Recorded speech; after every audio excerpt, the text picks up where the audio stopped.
Although our main objective for this project is to provide an environment-friendly, modern and reliable public transport system for Greater Kuching, we are also actually adding value to the project for the people by creating a platform for the transfer of technology and also generating economic opportunities for local businesses. This is Paul Comfort, and you're on Transit Unplugged, which is the world's leading transit executive podcast. And we're excited today to be bringing you this interview from the government administrative capital of Malaysia, outside of Kuala Lumpur. And we're excited to have with us as our special guest, Mr. Mazli Mustaffa, who is CEO of Sarawak Metro. Mr. Mustaffa, thank you so much for being our guest today on Transit Unplugged. Yeah, thank you. I'm very honored to be in this Transit Unplugged. And thank you for inviting me. Absolutely. Well, there's a lot of material that I want to cover with you today because you're doing some things that are right on the cutting edge of what's happening globally when it comes to public transportation. And that is with regard to green hydrogen energy and also with regard to autonomous vehicles. And we're going to dive into that. Hopefully you can unpack it for our audience. But first off, tell us a little bit about where we're at. We're here live today coming from Malaysia. Tell us a little about the public transportation in Malaysia and then some in your city and the background of your organization. All right. Talk about public transportation in Malaysia. I would like to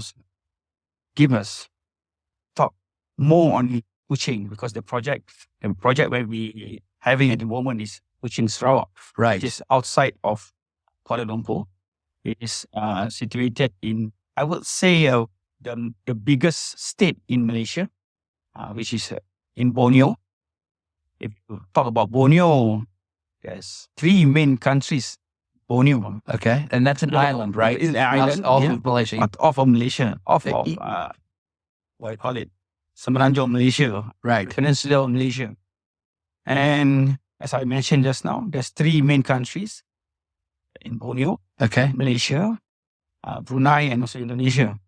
And Sarawak is the biggest state, Malaysia. In terms of public transport in Sarawak, I would say the usage of public transport, especially in Kuching, Sarawak, is very much less compared to Kuala Lumpur. And public usage of public transport in Kuching is around 2% at the moment. And with this project, we call it Kuching Urban Transportation System Project, or KUTS.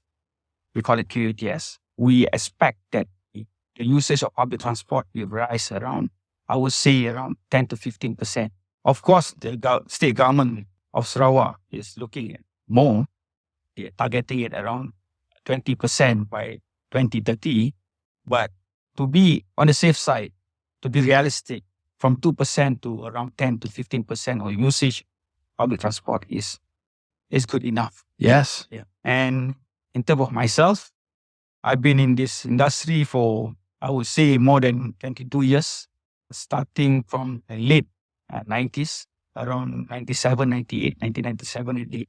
And my first project was the development of KL Central, which is now in KL is the main transportation hub in Kuala Lumpur, whereby all the main metros, MRT, LRT, the monorail, even KTMB is centralized at KL Central. So that's my first project. And after finish the project, there's several other railway projects that I involved, not only in Malaysia, but also overseas, in Bahrain, Saudi Arabia. And after finish the project, I came back to Malaysia and involved in the MRT project, both Putrajaya line and also the New Liner line too. Now I'm here in Sarawak, and I've been here in Sarawak under this project for almost, it's coming to my 4th year now. Okay. Yeah. And I would say the project at the moment is online and it's on track. We just had our project launching last December. If that is the starting point of the construction stage of the QTS project. So you've had quite a rich background in public transportation right here in Malaysia and around the world, it sounds like. And are you more on the engineering side, the finance side, the operations side? Which parts do you focus on personally? Yeah. Actually, I'm more on the engineering side. My involvement is more on project management, engineering, design. Actually, from all various project stakeholders. Initially, I start being the contractor, and then in Saudi and also in Bahrain, both as the consultant, also at the ministry level as well in Bahrain. Although in Malaysia, I've never been with the ministry, but in Bahrain, I was part of the Ministry of Works in Bahrain, being the advisor or also a railway project. I believe you heard about Bahrain Metro. Yes. That was in the limelight since 2010, but only now it's been materialized. Yes. After I think 12 years. So I was quite involved in that project as well. Yeah. And doing the facility study and whatnot. And then I got involved with Mecca Metro as a consultant. And coming back to Malaysia I joined the MRT Corp as the asset project owner. And now I'm Sarawak Metro as the project implementer, and we just had agreement with the government of Sarawak being the operator and maintainer as well in the future. That's great. Frank Hess, who's here with us today as our managing director in this area, he and I were talking about how it seems like in the United States and some Western countries, you start thinking about a project and it seems to take decades to get it going. When I was head of the MTA in Baltimore, we were studying a high-speed rail line between Baltimore and Washington. That was 7 years ago. They're still studying it today. Yeah. But here, you guys are making some great progress, right? So you just started 4 years ago in Sarawak, and you had the idea of moving forward with some of these, the autonomous rapid transit and also the hydrogen fuel. Just in general, because you're ready to start implementation. I mean, you've already got 3 of the hydrogen vehicles running, right? So tell us some about that and how you got this going so fast, because I think it's something the rest of us could learn from. Yeah, actually, one good thing about Sarawak as a state, government of Sarawak, headed by the Premier of Sarawak, is have a very vast vision, very advanced vision on how Sarawak will be by 2030 and beyond that. And one of the objectives by the government of Sarawak is be developed state by 2030, advancing on the hydrogen economy and also digital economy. The financial of Sarawak government is big. They have some sort of autonomy to manage their own financial situation. Just before we sat down, you were at a meeting at the Ministry of Transport where you said you were talking about this whole concept of decarbonization. Malaysia is known as a very oil-rich country, as it was, but your state there seems to have made a real commitment and focus on hydrogen. Tell us about that, and then tell us about what you're doing. Actually, in Sarawak, I think I will say that the state of Sarawak, or now we call it region of Sarawak, is among the first. I would not say among the first. It's the first state in Malaysia which embarked on this hydrogen agenda, hydrogen economy, and also green technology. And it's also, I think, among the first within the Asian countries or the ASEAN countries embarking on this as well. Based on my meeting just now with Ministry of Transport Malaysia, even now Malaysia is looking into this green technology. Malaysia have a commitment on the SDG and ESG, and the target for SDG by 2030, the nation's target is to reduce the carbon footprint around 40% by 2030 and to achieve net zero by 2050. So the target is, I would say, is not easy to get, but we have to make our commitment now. Because if you look at what happened in the worldwide situation at the moment, the momentum for carbon net zero is very, very, I would say, is very tremendous. So it is our commitment to achieve this. And it's not only said, but we have to walk the talk. Right. Yeah, we have to walk the talk. And when you talk about SDG, ESG, it's basically, I would say, it's about people, about the planet, and about economy. Right. And now, since the environment commitment at the moment especially after EU already imposed this, the carbon tax, it is very related to economy. So we have no choice but Right. to embark on this, whether we like it or not. Yeah. Well, let's dig down on the hydrogen side. Yeah. So tell us about that and what you are doing there in Sarawak with hydrogen. In terms of hydrogen, Sarawak is quite blessed in terms of hydrogen. Why the Premier of Sarawak are looking into hydrogen? One of it is because we want to contribute to Malaysia, the nation SDG, ESG commitment. That's one thing.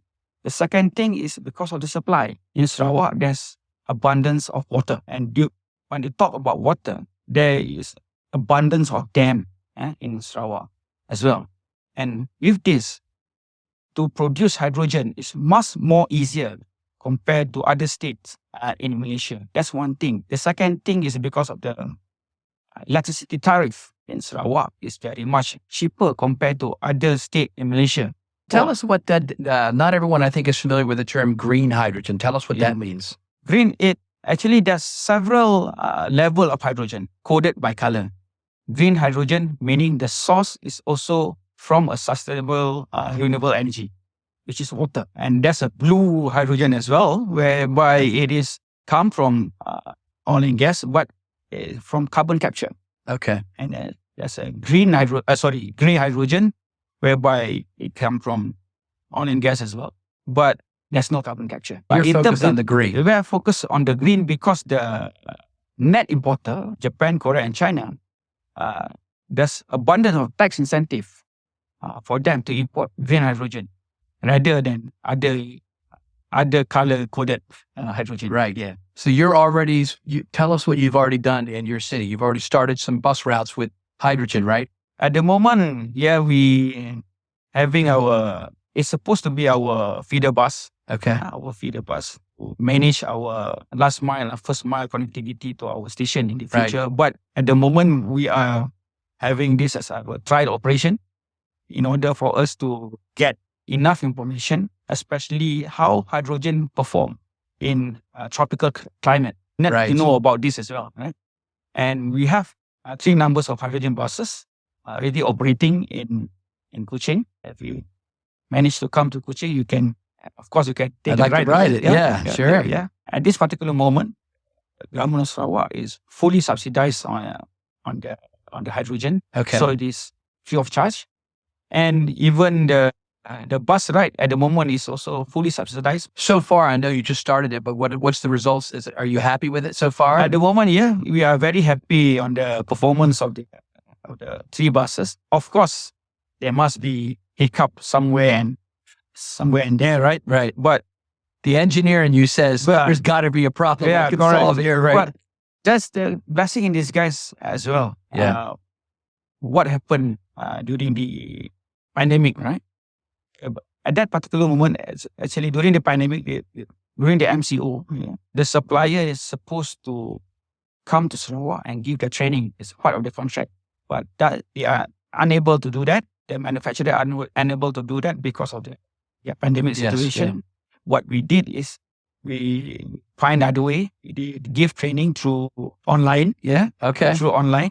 Yeah, it is not easy, but because of that, our technician, they maintain the bus by themselves. Yeah. Your local staff. Yeah, they're our local staff. That's great. That's although we have some problem, but there is actually blessing in disguise. So a lot of places across the world, as they're looking into hydrogen fuel and new fuels, are looking at how they have to train their employees. You mentioned that your employees were trained. How are you working on enhancing it? Although our main objective for this project is to provide an environment-friendly, modern and reliable public transport system for Greater Kuching, we are also actually adding value to the project for the people by creating a platform for the transfer of technology and also generating economic opportunities for local businesses.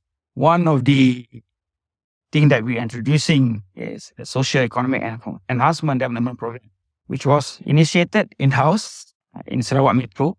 And it's our aspiration for this program is to create greater socio-economic opportunities for the people of Sarawak through the procurement process for this KUTS project. And through SEED program, we aim to develop a more capable workforce to meet the demands of a modern and efficient public transport sector. And for the SEED program, Sarawak Metro concentrate on three key focus, namely our assembly plan or the localization initiative to optimize the localization supply chain, our Center of Excellence initiative, and not to forget our readiness program initiative to make sure that we are ready, our staff are ready to operate and maintain the ART in the future. That's wonderful. So you're basically taking this public transportation initiative and turning it into an economic development engine, Yes. and also a job training engine for local people. Yeah, correct. That's wonderful. That's a great way to go. You mentioned that this is going to eventually be a feeder service. Yeah, let's talk about what it's going to feed into. Yeah. Your art system. Tell us about that. We'll continue with Paul's interview with Mazli Mustaffa in just a moment. But first, Mike Bismeyer and Mike's Minute. Hi, this is Mike Bismeyer, Regional Sales Director for Terra, and this is Mike's Minute, where we talk about leadership, mentorship, and kindness with the hopes that it'll inspire you to pay it forward. Well, Paul's guest last week discussing leadership, Ulis Cleckley, mentioned one of his leadership goals that really resonated with me and aligns with mentorship, leadership, and kindness perfectly. He talked about people as part of the REPS program he follows. Focus on the people that you serve and the people that you're leading. And in doing that, focus on protecting, positioning, and providing the training and support for empowerment of those. Staff first. When we are mentoring, coaching, or leading others, we should always be focusing on whom we've identified that may be ready to take our job. How are we preparing them to move on into that role and not suppressing individuals, always empowering. Coaching is the true definition of mentoring. It reminded me of one of my first leadership disagreements I had with someone who was a level up from the team I was leading at the time and had to report into. And it had to do with employee evaluations. My belief is that if you're waiting for a once-a-year review scenario, it's already too late to optimally communicate expectations and/or aspirations for the individuals you're leading. You should be meeting throughout the year on a regular cadence to discuss and understand the goals, progress, opportunities for improvement, and the overall team mission and current status. You should also always be honest with the employees and making sure what you have discussed or laid out for them continues to align with the overall vision of the organization. That same year, the particular person I reported into wanted me to change evaluations I had done for my team, stating that I had rated my team too high compared to the overall company average, which I obviously refused to do. The entire team I had at the time had met their goals and KPIs that had been laid out at the beginning of the year and that we had discussed regularly. I was also confident that anyone on my team I had at that time could step into my role if I had ever moved on to do something different. I learned a very important lesson that year that was important for my own personal growth. And that was having that uncomfortable conversation and fighting for my team, leading by example, even if other leaders in the organization did not think the same as I did. Ultimately, my team continued to perform at a high level, and my feedback and evaluations of their performance always reflected that. Again, the reason Ulis's message resonated with me so much: don't suppress individuals. To build a team is to empower a team. Thanks for listening. Kindness is cool. And I look forward to the next Mike's Minute, where we'll be talking about an exciting annual random act of kindness that I'm always involved in my community in the month of February, which I'll be happy to chat about. Have a great week. You mentioned that this is going to eventually be a feeder service. Yeah, let's talk about what it's going to feed into. Yeah. Your art system. Tell us about that.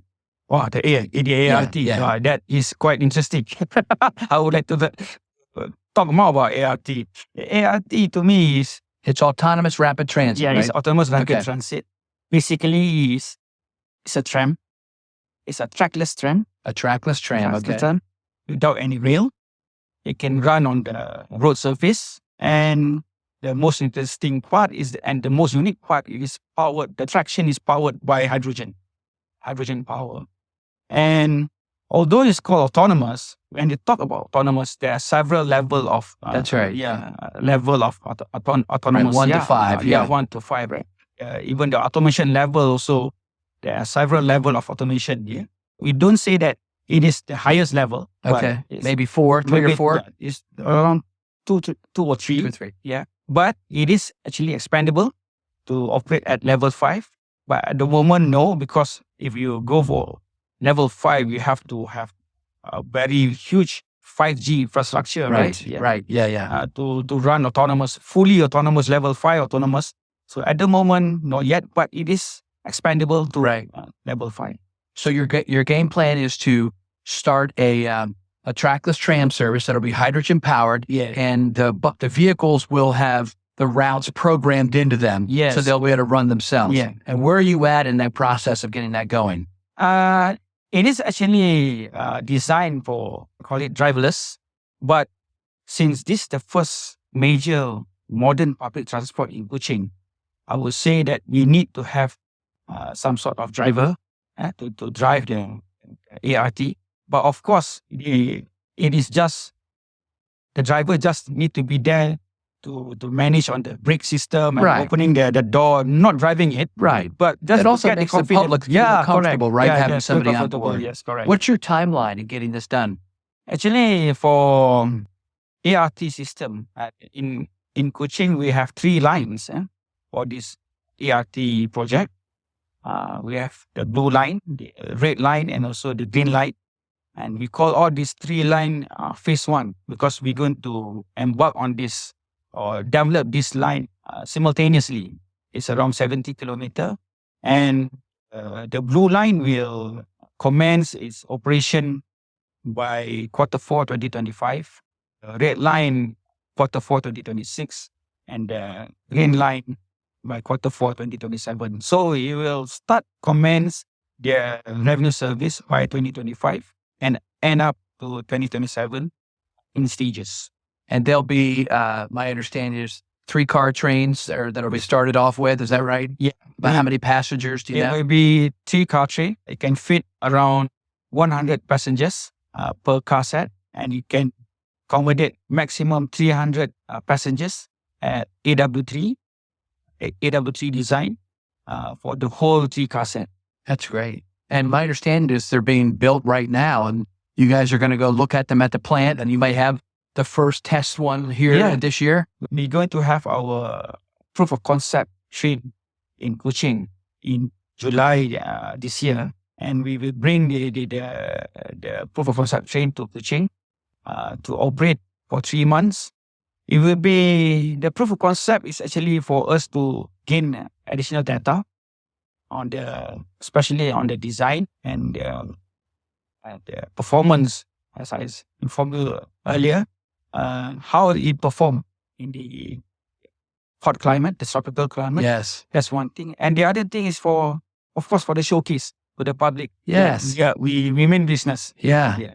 And a couple things I wanted to comment on. First off, it's very exciting to talk to somebody who's got a greenfield operation going on, where you're going to start a brand new service in a city which really hasn't had a lot of great, real government-run public transportation. So I'm very excited about that. I'm also excited for you that you're doing the hydrogen fuel, the green hydrogen fuel. To me, that is a fuel of the future that so many transit agencies across the world are now looking at.